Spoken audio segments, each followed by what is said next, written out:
미동부 추석 대잔치가 지난 주말 퀸즈 칼리지에서 성황리에 치러졌습니다. 시민참여센터가 본선거 참여를 돕는 선거 가이드북을 제작해 배포에 나섰습니다. 재외국민 가족관계 등록 웹사이트가 개설됐습니다. 공관을 방문하지 않고도 간편한 업무 처리가 실현됩니다. 연방수사국이 클린턴 후보의 이메일 스캔들에 대해 재수사를 밝혔습니다. 부동산 개발업체의 대다수가 약속한 서민 아파트를 제공하지 않은 것으로 나타났습니다. 이상은 이 시각 주요 뉴스입니다. 여러분 안녕하십니까? KBN 뉴스입니다. 미동부 추석 대잔치가 지난 주말 퀸즈 칼리지에서 열렸습니다. 다채로운 공연과 한국 전통 음식들이 소개됐으며 여러 악조건으로 인한 파행 우려 속에서도 비교적 순조롭게 치러졌습니다. 이보현 기자가 보도합니다. 청명한 가을 하늘 아래 신나는 잔치 한마당이 벌어졌습니다.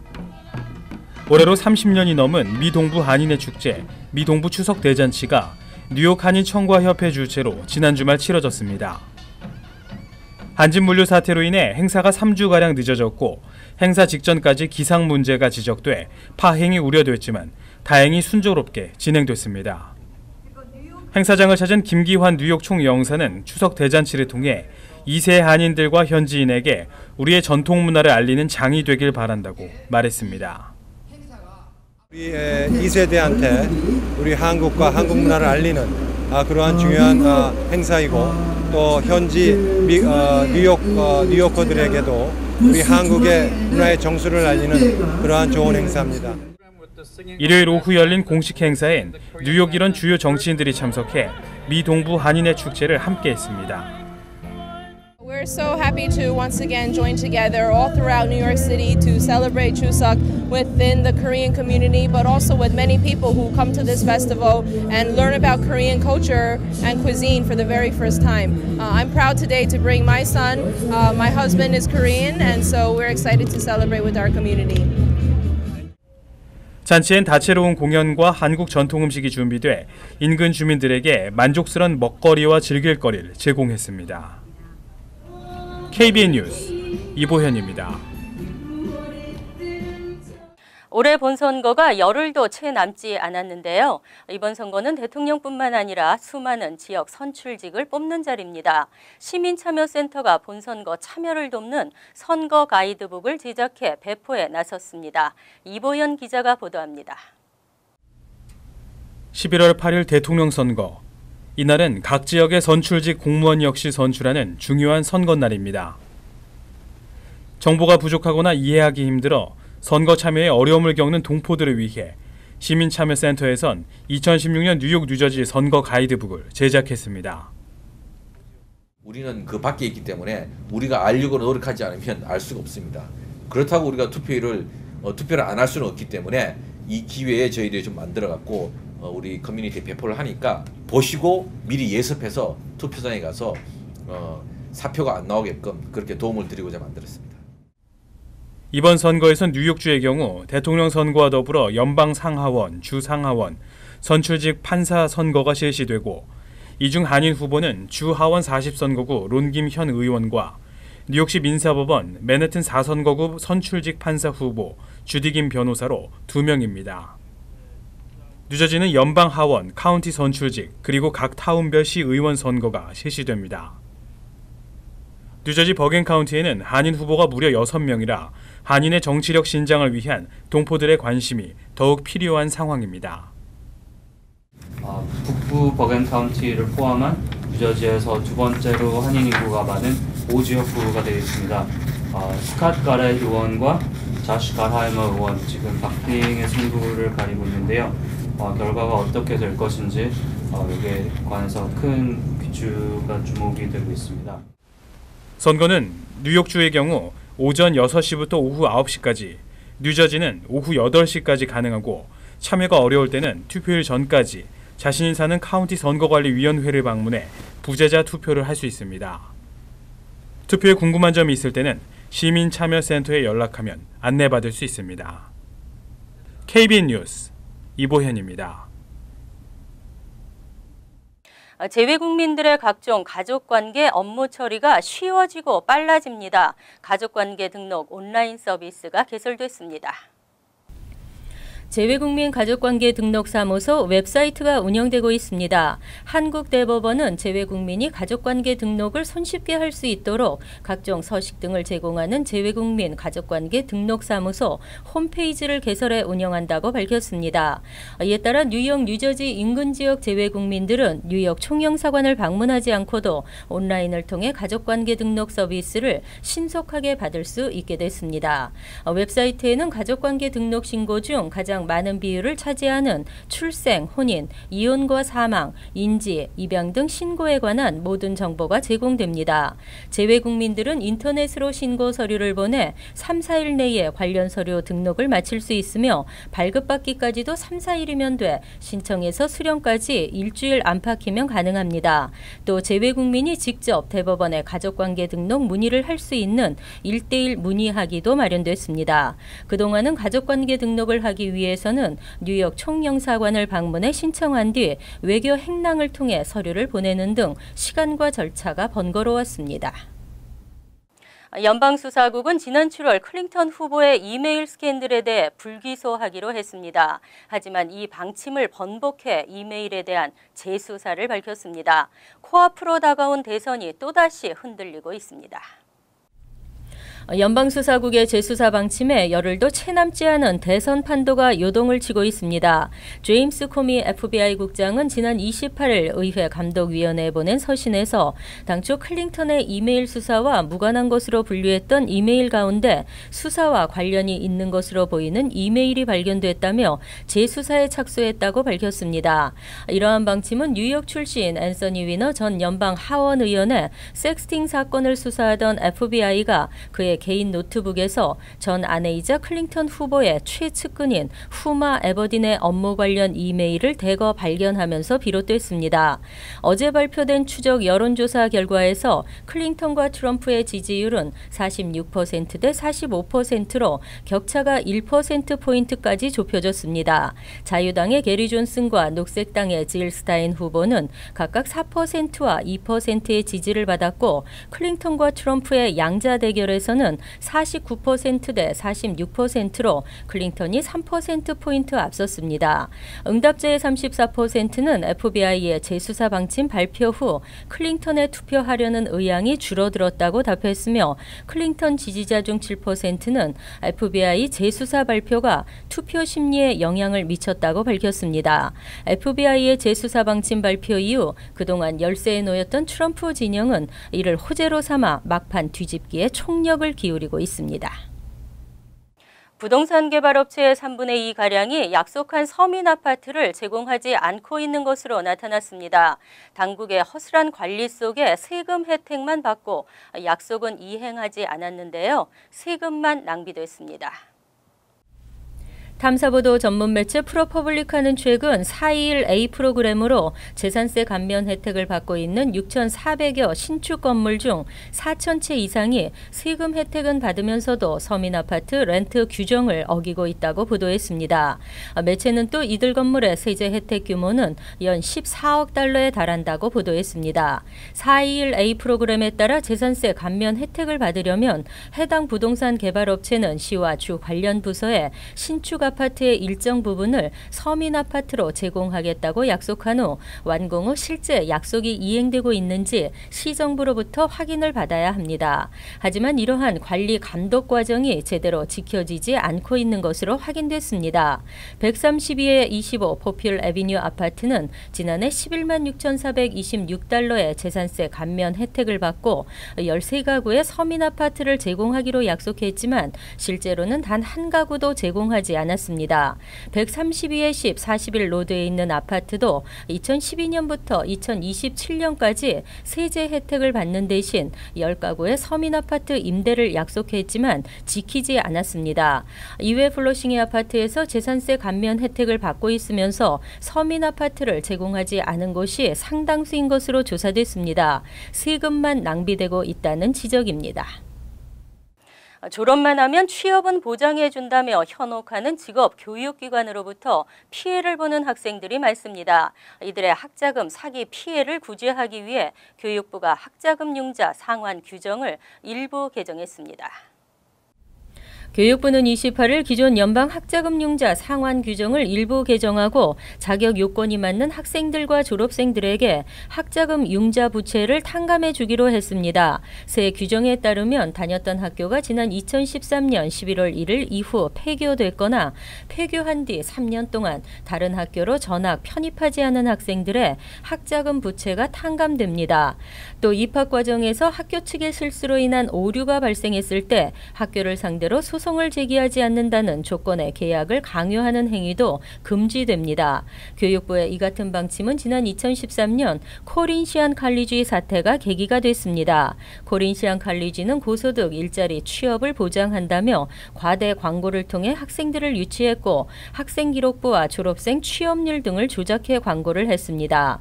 더구나 대다수의 캠퍼스를 매각하는 과정에서도 학생을 모집했습니다. 코린시안 칼리지는 결국 지난해 4월 미국 내 모든 캠퍼스 운영을 중단하고 폐교했으며 같은 해 5월에는 델라웨어주 연방 파산법원에 파산 보호 신청을 한 상태입니다. 앞으로 인터넷 서비스 제공업체는 소비자 동의 없이 개인정보를 수집할 수 없게 됐습니다.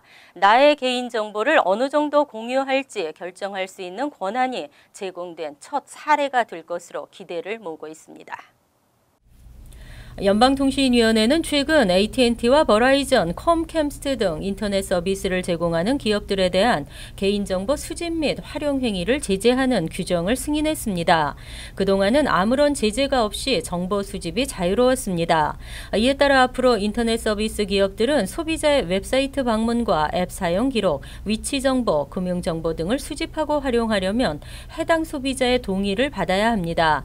물론 소비자가 원할 경우 기업들은 이러한 정보 수집을 중단해야 하지만 별도의 요청이 없으면 기업들은 소비자의 모든 개인정보를 수집한 뒤에 사용할 수 있었습니다. 하지만 이번 통신위의 방침으로 인터넷 업계는 운영 방향을 새로 짜야 할 상황이 됐습니다. 특히 이번 규정 발표는 AT&T가 지난주 타임워너를 인수한다고 밝힌 직후 이뤄져 앞으로 AT&T의 대응이 주목되고 있습니다. 이번 통신위의 결정에 소비자 권익단체들은 환호하고 있습니다. 하지만 AT&T 수석 부회장은 정부가 각종 규제를 만들어 비용 절감 효과를 삭감시키고 있다고 지적했습니다. 밤새 안녕이란 말이 있죠. 총기 소유가 자유로운 뉴욕, 그 총기로 인한 사고가 끊이지를 않는데요. 지난 주말에도 크고 작은 총격 사건이 이어져 남성 1명이 사망했습니다.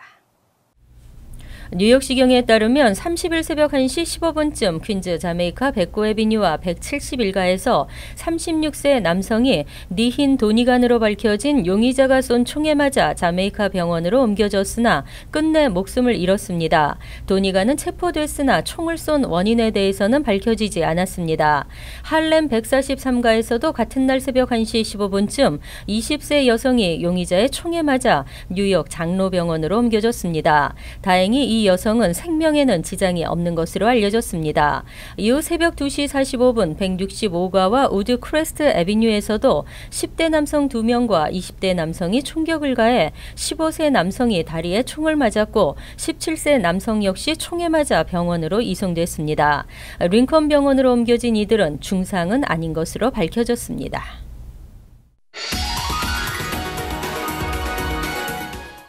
이어서 LA 지역 한인사회 소식입니다. LA의 한 재활용 공장에서 오늘 대형 화재가 발생해 당국이 긴급 진화에 나섰습니다.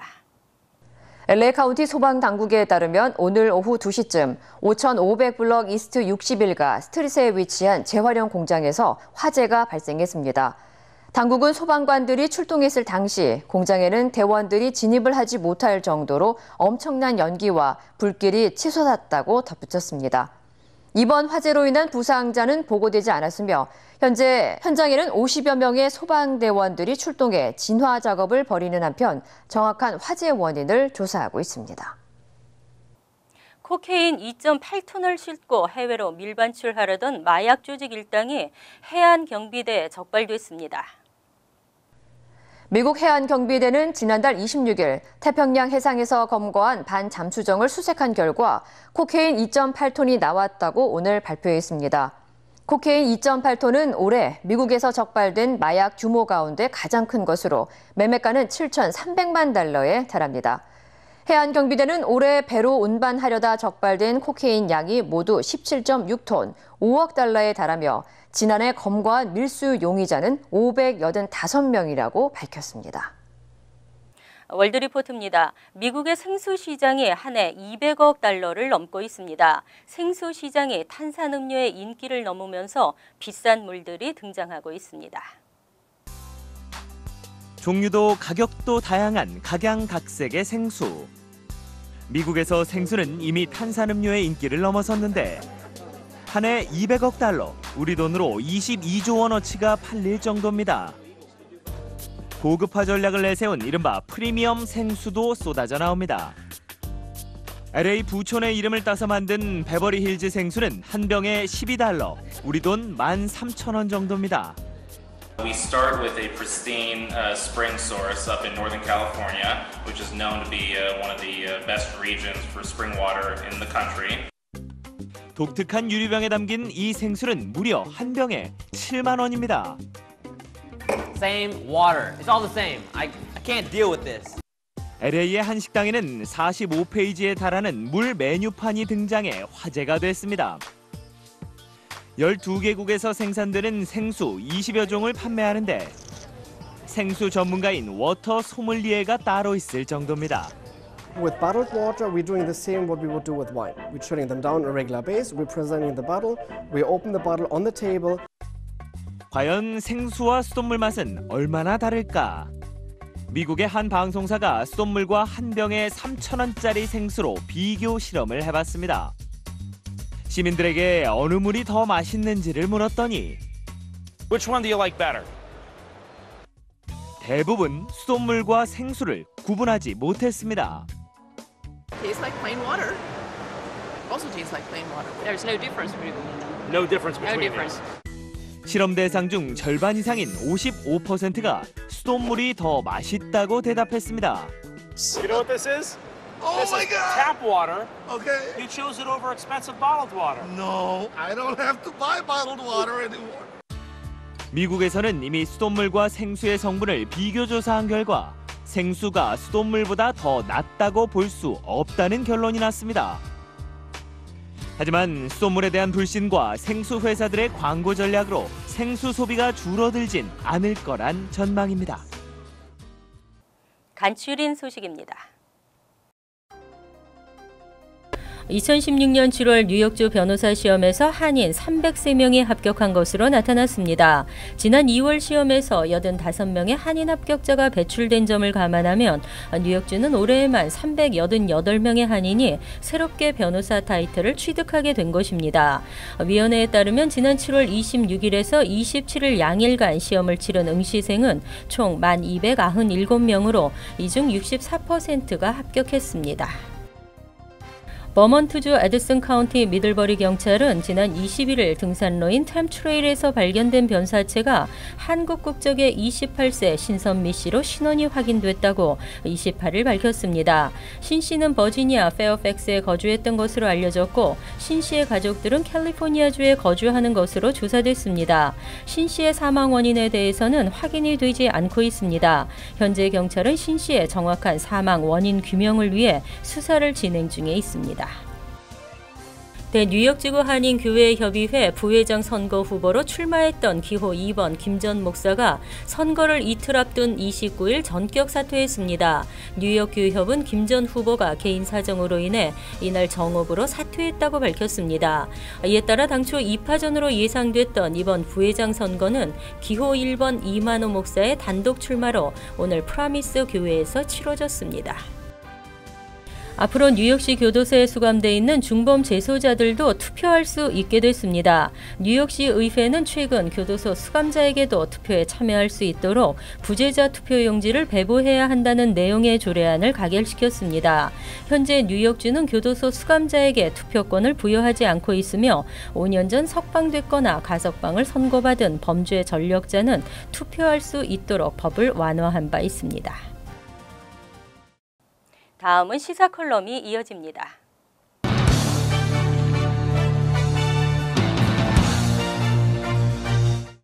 안녕하십니까. 오늘부터 몇 주에 걸쳐 뉴욕 한인사회의 다양한 봉사기관, 시민단체, 재단 및 연구활동기관들을 요약해서 소개하는 시간을 갖고자 합니다. 일단은 뉴욕에 기반을 둔 기관들을 중심으로 보고를 드리겠고 차후 정리되는 대로 뉴저지 일원의 한인기관들을 요약해드리는 시간을 갖도록 하겠습니다.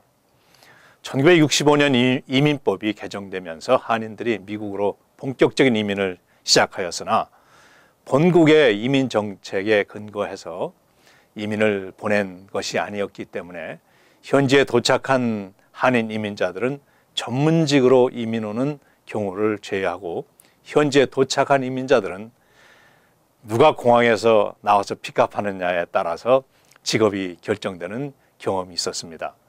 초기 이민자들은 교회를 중심으로 정보를 공유하면서 정착했습니다.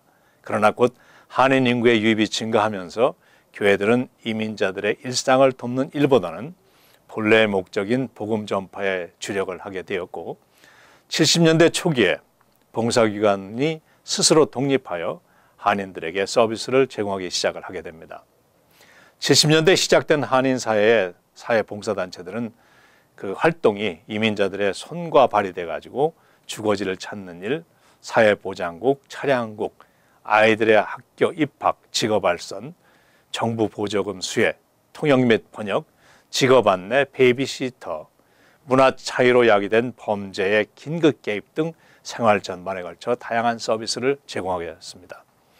그러나 제한된 봉사 인력으로 다양한 서비스를 감당하기에는 역부족이었고 재정 또한 미미해서 봉사단체나 봉사자들은 극심한 경영난과 자기 희생을 경험하게 됩니다. 그러나 그러한 그 단체들과 봉사자들의 희생이 밑거름이 돼서 80년대 중반에는 봉사단체들이 정부와 서비스를 계약을 체결하고 공적 자금을 수령하는 단계에 접어들게 됩니다. 90년대에 들어서며 시민활동단체들이 결성되어 한인사회의 권익과 정치적 신장을 주장하고 대정부 및 타민족들과의 연대도 시도를 하게 됩니다. 2000년도에는 한인사회 내 재단이 형성되고 자금을 조성해서 한인사회 내의 여러 비영리단체들을 재정적으로 돕는 노력이 시작되었고 한편 한인 기업들도 자체 재단을 만들어서 체계적으로 한인사회를 돕는 활동이 시작이 됩니다. 2000년대에 들어서면서 한인사회 그 내부적으로는 세대 간의 이전과 화합이 절실하게 요구되고 외부적으로는 타민족 단체들과 유대 및 타민족들을 서비스하는 서비스의 대상으로 포함시키는 노력이 시작이 됩니다. 2010년대를 지나면서 한인사회 사회적 연구 및 자산 형성 활동이 시작되고 종합복지관 설립을 통한 서비스 확대와 한인사회의 공적 자산 형성에 박차를 가하게 됩니다. 공적 자산의 확립과 세대 간의 대물립이 현실적으로 정착되는 단계로 이어지게 되는 것입니다. 다시 돌아가서 70년대부터 90년은 한인사회 봉사기관들의 태동기로 볼 수 있습니다. 플러싱 바우니 스트릿에 했던 한진관 목사님이 심호하던 퀸스 한인교회에서 1973년 코리안 커뮤니티 액티비티 센터를 개설하고 한인 최초의 사회사업가로 알려진 그 부인 김태열 씨가 사무를 관장하게 됩니다. 코리안 커뮤니티 액티비티 센터는 후에 코리안 커뮤니티 서비스 오브 메트로폴리탄 뉴욕, 즉 KCS로 개칭이 됩니다. 같은 해에 뉴욕 가정문제연구소가 염진호 씨의 주거지에서 탄생을 하게 됩니다. 한편 1977년 노인 유지 여러분들이시던 정달빈, 서상복, 조병묵, 김인수, 이영석, 김재철 씨 등이 대뉴욕지구 한인 상록회를 창설하시게 됩니다. 이어서 78년에는 홍인숙 씨 등 한인 여성 지도자들이 한인 YWCA를 나중에 이것이 The YWCA of Queens로 개칭이 된다는 새로 만들어서 아주 힘있게 프로그램을 진행하게 됩니다. 기존의 4개 봉사기관들은 실팍한 재정과 산적한 업무 속에서도 용케 숨을 쉬며 기관의 실뿌리를 내려가기 시작을 합니다. 지역사회로부터의 후원에 의존했던 이 기관들이 점차적으로 정부나 재단의 지원에 눈을 돌리기 시작했고 유나이티드 웨이, 뉴욕 커뮤니티 트러스트 등의 재단들로부터 재정 보조를 받아가면서 살림을 꾸려가다가 1984년 퀸스구청으로부터 KCS가 특별 기금을 받아 85년도에 한인 경로회관을 우드사이드 한성교회에 개설함으로써 한인사회는 처음으로 정부와의 그 계약에 의한 후원을 받게 됩니다. 1987년 그 티나체 소장이 한미 인력개발원을 개설해서 한인들에게 직업교육과 그 여러 가지 그 직업에 대한 그 서비스 물꼬를 트고 차후 노동국과 노인국 등으로부터 후원을 받아며 본격적인 다양한 직업 서비스를 시행했습니다. 그러나 애석하게도 한미인력개발원은 90년대 초에 법적 비리에 엮여지면서 자취를 감추게 됩니다. 급격하게 확대되는 한인사회에 개인적 사회적인 문제들이 도처에서 발생하고 있었고 여러 분야에 걸쳐서 전문적인 서비스의 탄생을 기대하고 있었습니다. 80년대 후반에 들어서면서 복지상담, 청소년, 이민, 장애자 분야에서 이를 다루는 전문기관들이 설립이 서서히 준비되고 있었고 청소년들의 전반적인 문제에 있어서는 앞서 말씀드린 YWCA와 이민 초기에 한인들을 위해서 YWCA 내에 한인 프로그램과 이사회를 새로 결성한 그 YMCA 코리안 프로그램이 한인들의 이민자를 위해서 다양한 프로그램을 진행해서 앞장서서 이 일들을 감당했습니다. 뉴욕주 교회협의회의 후원으로 1987년에는 청소년 회관 건립 모금이 시작되고 89년에 청소년 센터가 개설이 됩니다. 아울러 김시환 목사님께서 주관하시는 한박기독연구소는 84년부터 인포멀하지만 한인 청소년들의 쉘터를 세워서 뉴욕에서 청소년 마약 중독, 청소년 상담 등 임상 심리 치료를 해왔으며 85년부터는 한인 청소년 문화센터 Love Young People을 설립해 뉴욕 한인 청소년 사회의 퇴폐 추방 운동 및 문화 운동을 전개하게 됩니다. 오늘은 여기까지 말씀드리고 다음 시간에 90년대로 이어지겠습니다. 안녕히 계십시오.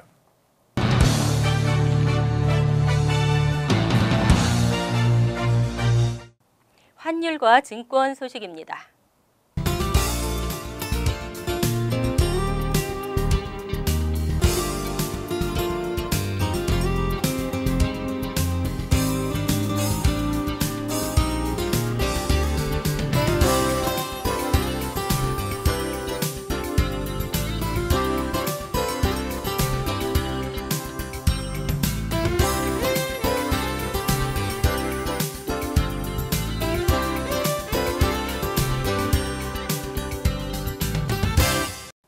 이어서 날씨입니다.